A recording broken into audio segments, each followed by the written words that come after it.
Vicky express में आपका स्वागत है। आज की कहानी है अलिफ लैला सिंदबाद जहाजी की तीसरी समुद्री यात्रा की कहानी।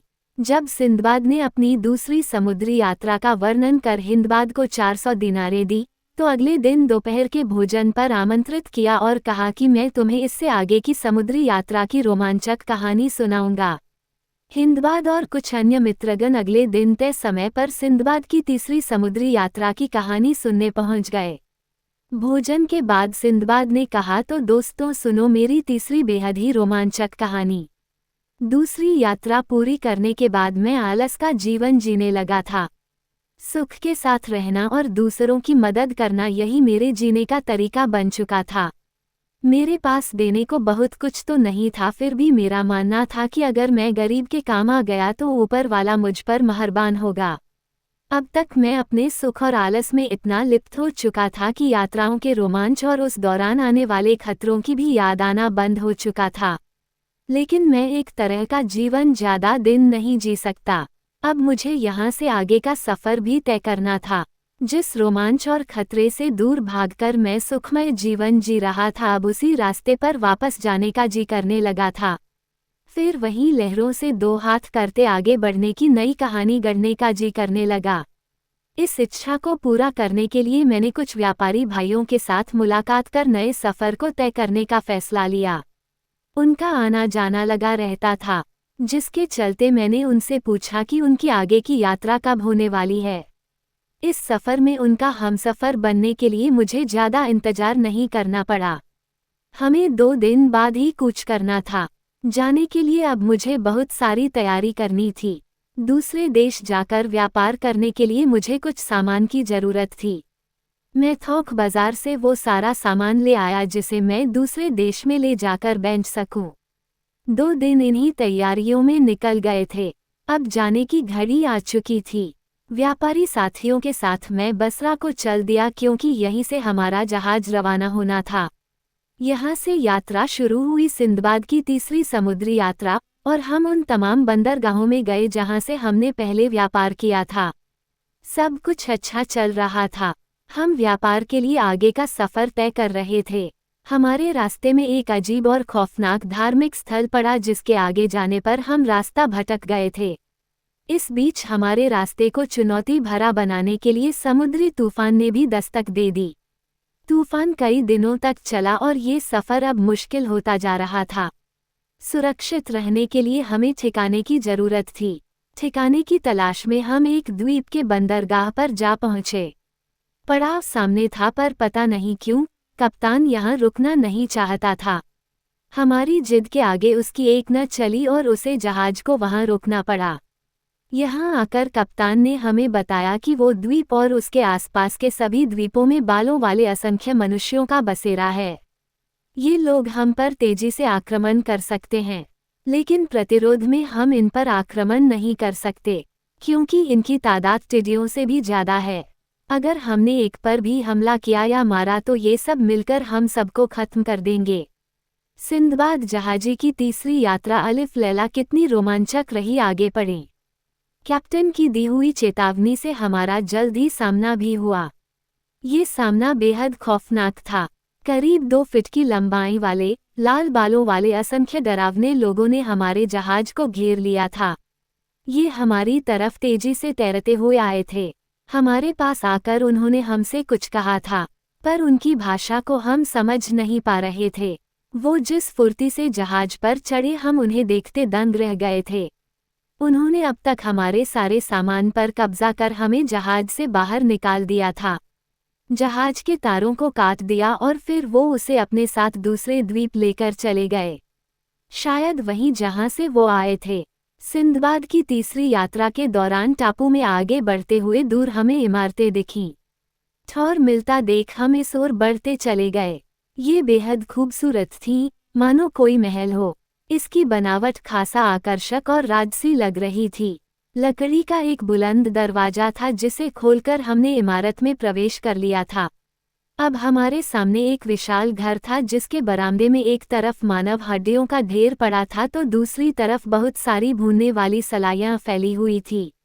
कुछ ही देर में भवन का दरवाजा जोरदार आवाज के साथ खुला और सामने जो था उसे देखकर हमारे पसीने छूट गए थे। ये बेहद अजीब राक्षस था जिसका शरीर ताड़ के वृक्ष जितना लंबा था। वो कोयले की तरह काला था। उसके माथे की बीच में एक आंख थी जिससे वो घूरकर देख रहा था। आंख गुस्से से लाल थी। उसकी दांत लंबे और पैने थे जो उसके मुंह से बाहर निकले थे। उसका ऊपर का हाथ उसकी छाती तक लटक रहा था। उसके कान मानो हाथी के कान हों जो उसके कंधों को ढके हुए थे। उसके नाखून पैने और बड़े पक्षी के पंजे जितने बड़े थे। इतने खतरनाक राक्षस को देखकर हमारे दिमाग ने काम करना बंद कर दिया था। हमें कुछ समझ नहीं आ रहा था तो हम मुर्दा बनकर वहीं लेट गए। जब हमने आंखें खोली तो वो हमारे सामने बरामदे में ही बैठा था। उसने पाया कि हम सब जीवित हैं। इसके बाद उसने अपने विशालकाय हाथ हमारी ओर बढ़ाए। सबसे पहले उसने मुझे गर्दन से उठाया और फिर मुझे घुमाकर चारों तरफ से देखा। शायद वो मेरा निरीक्षण कर रहा था। उसने मुझे बिल्कुल वैसे ही घुमाया था जैसे कसाई मुर्गा हलाल करने से पहले उसकी गर्दन को पकड़कर घुमाता है। लेकिन मैं बहुत पतला था इसलिए शायद उसे लगा कि मुझे खाकर उसे स्वाद नहीं आएगा। इसलिए उसने मुझे वापस रख दिया और इसी तरह उसने सबको उठाकर निरीक्षण किया। हम सब में सबसे तंदुरुस्त कैप्टन था। उसेन कैप्टन को हथेली पर रखकर ध्यान से देखा और एक सलाई उसके आर पार डाल दी। इसके बाद उसने आग जलाई जिसमें कप्तान को भूनकर उसने अपने रात का भोजन तैयार किया और भवन के अंदर खाने चला गया। कप्तान को खाने के बाद वो उसी बरामदे में वापस आकर सो गया। उसके खर्राटे तूफान से भी ज्यादा तेज थे। वो रात हमारे लिए बेहद भयानक थी। इससे अच्छा तो समुद्री तूफान था। हम रात भर नहीं सोए। सुबह होते ही वो राक्षस उठा और हमें महल में छोड़कर बाहर चला गया। उस रात उसने फिर से हमारे एक साथी को अपना भोजन बना लिया था, लेकिन हमने भी उससे बदला लेने की ठान ली थी। भोजन करने के बाद वो हमेशा की तरह खर्राटे मारता हुआ सो गया। उसके खर्राटे सुनने के बाद हम में से 9 सैलानी, जिनमें से एक मैं भी था, उसे सबक सिखाने के लिए आगे आए। हमने बहुत सारी सलाइयां इकट्ठी की और आग जलाकर उन सलाइयों को उसमें तपने के लिए डाल दिया। हमने एक साथ सारी सलाइयां उसकी आंख में झोंक दी और उसे अंधा बना दिया। वो दर्द से चिल्ला उठा। अपने हाथों को जमीन पर वो इस तरह मार रहा था जिससे हम उसके हाथों के नीचे आकर मर जाएं।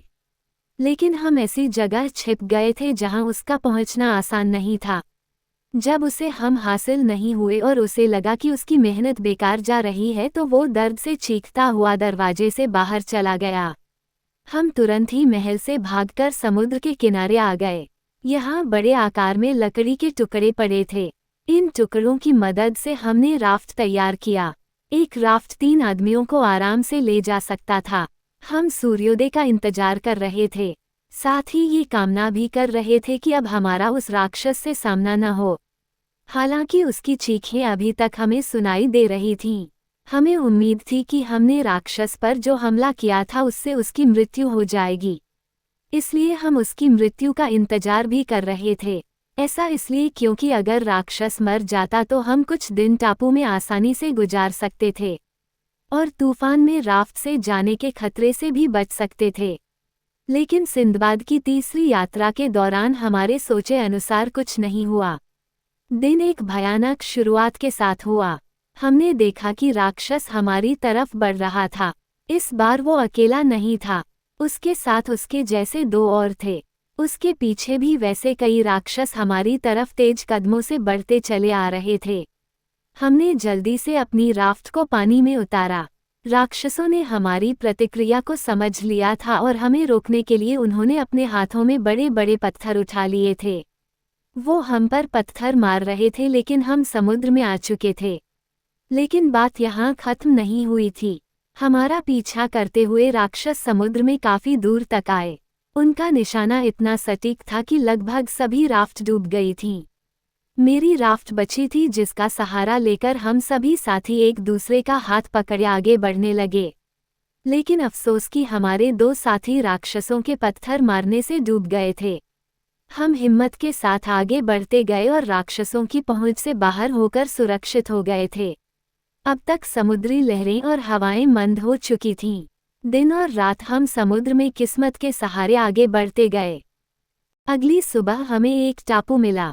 यहाँ शायद हमारा नसीब अच्छा था। यहाँ स्वादिष्ट फल थे जिनका सेवन कर हम अपनी ताकत को दोबारा बटोर पाए। रात हमने समुद्र तट पर ही बिताई, हम सोए नहीं थे। एक लंबे चौड़े सांप की आवाज ने हमें सोने नहीं दिया था, जिसने हमारे एक साथी को निगल लिया था। रेंगते हुए उसने खुद को ही चोट पहुंचा ली थी। वो दूर था, फिर भी हम उसकी आवाज को आसानी से सुन सकते थे। साथी की हड्डियां तोड़ने की आवाज भी हम तक आ रही थी, जिसे हम डरे सहमे सुन रहे थे। फिर एक भयानक रात बिताने के बाद नया सवेरा हुआ। इस सुबह वो सांप हमें फिर से नजर आया। अब मैंने ऊपर वाले को यही कहा कि वो हमारा किस तरह का इम्तिहान ले रहा है। एक मुसीबत से निकलने के बाद हम जैसे तैसे सुरक्षित हुए थे। एक दिन सुकून का बिताने के बाद हमारे सामने फिर से एक नई मुसीबत आ गई है। दिन भर फलों का सेवन करने के बाद हमने एक लंबे पेड़ पर रात बिताने के इंतजाम किए। हमें लगा हम यहाँ सुरक्षित होंगे, लेकिन फिर इस रात सांप फुफकारता हुआ आया, पेड़ पर चढ़ा और मेरे एक साथ को निगलकर चला गया, जो ठीक मेरे नीचे लेटा था। मैं रात भर पेड़ पर ही रहा। सुबह होते ही नीचे तो आ गया था, पर एक मुर्दा की तरह। मैं शायद अब बस अपनी बारी का इंतजार कर रहा था। अंदर से पूरी तरह से टूट चुका था और आंखों के आगे डरावने मंजर के सिवा और कुछ नहीं था। मन में निराशा लिए मैं सिंदबाद की तीसरी समुद्री यात्रा में खुद को समुद्र के हवाले करने को आगे बढ़ा। फिर सोचा कि सिंदबाद जहाजी की तीसरी यात्रा कठिनाइयों भरी हो सकती है, ऊपर वाला ही हमें जिंदगी बख्शता है। मौत भी तभी आएगी जब उसे मंजूर होगा। ये सोचकर मैंने खुद को ऊपर वाले के हवाले सौंप दिया। इस बीच मैंने अधिक मात्रा में छोटी लकड़ी, कटीली झाड़ और कांटे एकत्रित किए। इनका गट्ठा बनाकर मैंने पेड़ के चारों तरफ गोलाकार में लगा दिया और कुछ को पेड़ की शाखाओं में भी अपने आसपास बांध दिया था। रात होते ही मैं इस सुरक्षा घेरे में पेड़ में चढ़ गया। सांप फिर से आया, लेकिन इस बार वो मुझ तक नहीं पहुंच पाया। वो पेड़ के चारों तरफ चक्कर लगाता हुए अंदर आने की जगह तलाशता रहा। हारकर वो वहीं ठहर गया और दूर से मुझ भूखी बिल्ली की तरह ताकता रहा। हम दोनों को दिन होने का इंतजार था। अब शायद खुदा मेरा साथ देने के लिए आगे बढ़ चुके थे। मैं सिंदबाद जहाजी तीसरी यात्रा पर एक बार फिर से समुद्र में छलांग लगाकर खुद को खत्म करने के लिए आगे बढ़ा। लेकिन आगे आते ही मुझे एक जहाज नजर आया। मैं अपनी ताकत भर उस जहाज को आवाज देता रहा। फिर मैंने अपनी पगड़ी के कपड़े को खोलकर उन्हें इशारा देने की कोशिश भी करी। मेरी कोशिश काम आई। कप्तान ने मुझे देख लिया और मुझे लाने के लिए उसने एक नाव भेजी। मेरे जहाज में आने के बाद व्यापारियों और जहाज कर्मियों ने मुझ पर ढेरों सवाल दागना शुरू कर दिया। सब लोग बहुत कुछ जानना चाहते थे, जैसे कि मैं इस टापू तक कैसे पहुंचा। उन्होंने बताया कि वो उन राक्षसों के बारे में सुन चुके हैं और उन्हें ये भी पता चला था कि टापू में विशाल सांप रहते हैं जो दिन में गायब हो जाते हैं और रात में आ जाते हैं। मेरी सिंदबाद की तीसरी यात्रा कहानी सुनकर उन सभी को हैरानी थी कि मैं इतने खतरों को पार करता हुआ कैसे बच निकला। मेरी कहानी सुनने के बाद वो मुझे कप्तान के पास लेकर गए। मेरी हालत देखकर कप्तान ने मुझे अपने कपड़े पहनने को दिए। मैंने कप्तान को ध्यान से देखा तो मुझे याद आया कि ये वही था जो एक बार मुझे एक टापू में अकेला छोड़कर जहाज लेकर चला गया था। मुझे यकीन था कि वो मुझे नहीं पहचान पाया होगा, क्योंकि उसे लगता होगा कि मैं मर चुका हूँ। ऊपर वाला मुझ पर मेहरबान है, ऐसा कहते हुए उसने मुझे गले से लगा लिया और बोला, आज मैंने वो गलती सुधार ली जो मैंने तुम्हें टापू में अकेला छोड़कर की थी। वो रहा तुम्हारा सामान जिसे मैंने अब तक संभाल कर रखा है। मैंने वो सामान उससे ले लिया और उसका ध्यान रखने के लिए उसे शुक्रिया अदा किया। कुछ दिन समुद्र में रहने और कुछ टापुओं में समय बिताने के बाद हम सलबत पहुंचे, जहां चंदन की लकड़ियां मिलती थीं। इनका इस्तेमाल दवा बनाने में होता था। यहाँ के आगे हम दूसरे स्थान पर पहुंचे जहां हमें लौंग, दालचीनी और कुछ अन्य मसाले प्राप्त हुए। जब हम यहाँ से निकल रहे थे तो मैंने एक विशाल कछुआ देखा। हमने यहाँ गाय भी देखी जो दूध देती थी। उसकी खाल इतनी सख्त होती कि उससे बकला बनाया जाता था। इस यात्रा के लंबे सफ़र के बाद मैं बुसोरा पहुंचा और फिर वहां से बगदाद वापस पहुंचा। अब तक मैं बहुत सारा पैसा कमा चुका था। मैंने इस दौलत का एक हिस्सा गरीबों में बांट दिया था और बचे हुए से एक और एस्टेट खरीद लिया था। ये थी सिंदबाद जहाजी तीसरी यात्रा की कहानी। सिंदबाद जहाजी की तीसरी यात्रा काफ़ी रोमांचक थी। ऐसे सिंदबाद ने अनुभव के साथ अपनी तीसरी यात्रा पूरी करी। उसने हिंदबाद को फिर से 400 दीनारे दिए और उसे अगली रात भोजन पर आमंत्रित किया। साथ ही कहा, कल मैं तुम्हें अपनी एक और बेहद रोमांचक चौथी यात्रा की कहानी सुनाऊंगा। हिंदबाद और उसके बाकी मित्र अगले दिन निश्चित समय पर सिंदबाद के घर पहुंचे और पहले की तरह ही भोजन उपरांत सिंदबाद ने अपनी चौथी यात्रा की कहानी शुरू की। चौथी यात्रा में क्या हुआ जानने के लिए पढ़ें अगली कहानी। सुनने के लिए धन्यवाद। मेरा चैनल सब्सक्राइब करें, लाइक और शेयर भी करें। धन्यवाद।